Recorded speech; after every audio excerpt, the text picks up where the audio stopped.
What's up, everybody? I'm Taylor and I hate mosquitoes. Welcome back to the channel. If you like the content you've been seeing, go ahead and hit like, comment, and subscribe. Really appreciate all of the support that you've been giving me on the channel here. I know the videos have been a little long. For that, I apologize. I'm having a hard time judging what's a good length to make a repair video. If you want to see the longer videos where there's, everything that I do and speed up, or if you'd rather me do like short little snippets, that sort of thing. So I figured this week would be a perfect opportunity to go ahead and do a smaller video. It's going to be a busy week for me, so I'm going ahead and filming this now. Just doing a little unboxing video here. So finally got the gearbox in, and that was last week. But with getting the XR75 running again, we didn't have time here to actually open that box up and show you guys that and compare that to the new gearbox. And then also got a spark arrestor. So let's dig in and I'll show you what I got. Okay, first up. So I've already unwrapped it, but we have a MCM style spark arrestor. Now these normally go for 120 bucks a pop, but I got a steal on this. A guy I follow on Instagram who's into the vintage motorcycle scene, specifically like the British stuff. He's into some Harleys too. But anyway, he had some parts for sale, and so I got that for half off, which is a steal. I'm excited about it. He made some extra money. It's great. So yeah, we've got that for the blue BSA back here. Excited so I can actually take that bike out onto some trails this summer, if these parts fix the problem. So without further ado, we'll tear into the gearbox. And all brand new, well, new to me. Gears, and I believe, if I remember correctly, this came off of a Enduro model, so I don't think that they're quite the same gear ratio as the other. And then here is the new cam plate, so I'm excited about that. I'll use my white shirt there as background. You can see it's a little bit more pointed than the other one was that we took off of the blue BSA. So I'm excited to do a comparison of that. We have an all new main shaft with all of the gears. And then we have the lay shaft. So got those out of the way now. And let's go ahead and compare those to the old gearbox that I've got sitting over here on the bench. So let's get to it. Okay, so before me here, this is the new lay shaft, and here it is on the old assembly. So it would go on something like that. Now, all of these gears are fine.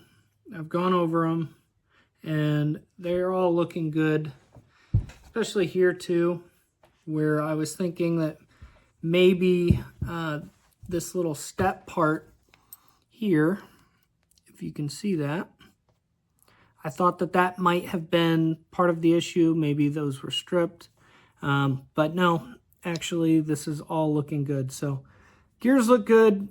The sprocket's shot, not too worried about that. But the main issue that we were having is we had a burr, and you can kind of see here, we had a burr on one of the shift forks. So if you compare that to the new one, so, and we have one of the shift forks kind of ground off there, which is not good. If you look at these ones, they're a little bit more square. Let me get these lined up side by side. You can see the comparison. So it's night and day. I'm going to go ahead and replace these with these. And then the final thing. So this would be our new cam plate. This is the old cam plate. So I'm going to overlay them so you can see the difference. They're lined up just like that. Do you see the difference between, so the front cam plate is the one that we had the burr on and had some issues of it jumping out of second gear. The back one is the correct one. So it's got a lot more material there, and that's definitely going to make a difference with it jumping in and out of gear. If you look back at the clip of the old cam plate, and I'll cut to that, you'll see that there is a ton of slop right here, which would be the second gear indent, because this is first, neutral, second, third, and fourth. And in that old video, there's a ton of play right here in this slot. Here to where second is, there's no play on this one, on the right side. But then if you look on the left side, there's a lot of wiggle room right here. So I think the new cam plate is going to be what solves our issue. I'm not too worried about that extra clearance here because it's good all the way around. I'm happy with that. But as soon as it gets the second gear, that's good. So that's really what my main concern was fixing second gear. I think the rest of it will be fine too. Might be a little tight in there. Looks like maybe we have some oxidation or just gunk. So I'll just clean that up a little bit in here, and that should be good to go. So hopefully that gets the bike back up and running. Alrighty, so like I was saying, I think that the cam plate is the issue, the old cam plate compared to the new cam plate. There's just a huge difference there with the amount of material.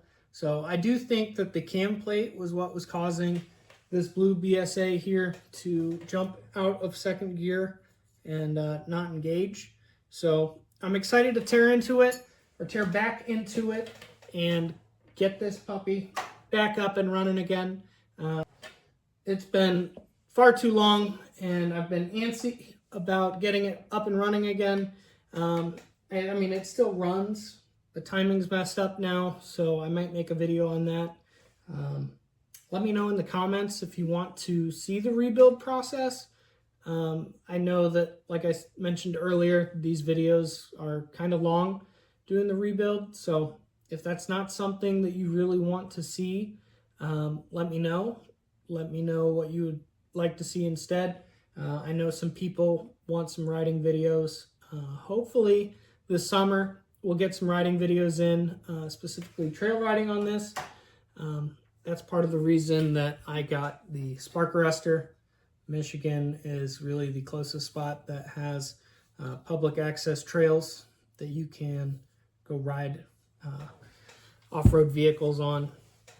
So I'm hoping to get up there this summer, at least once, if not a couple times, just to film some footage and just to enjoy nature in that way. But especially on a vintage machine. So using it the way it's meant to instead of hiding it. So thank you so much for tuning in. I know that this was a shorter video. Hopefully you guys liked it. Let me know down in the comments if you think my videos need to be shorter. I really do want your guys' input. But yeah, thanks for tuning in. Thank you for all your support again. Please like and comment and subscribe. It means the world to me, and I really want to grow this channel. So can't do that without your guys' help. So thank you. Hope you guys all have a great weekend.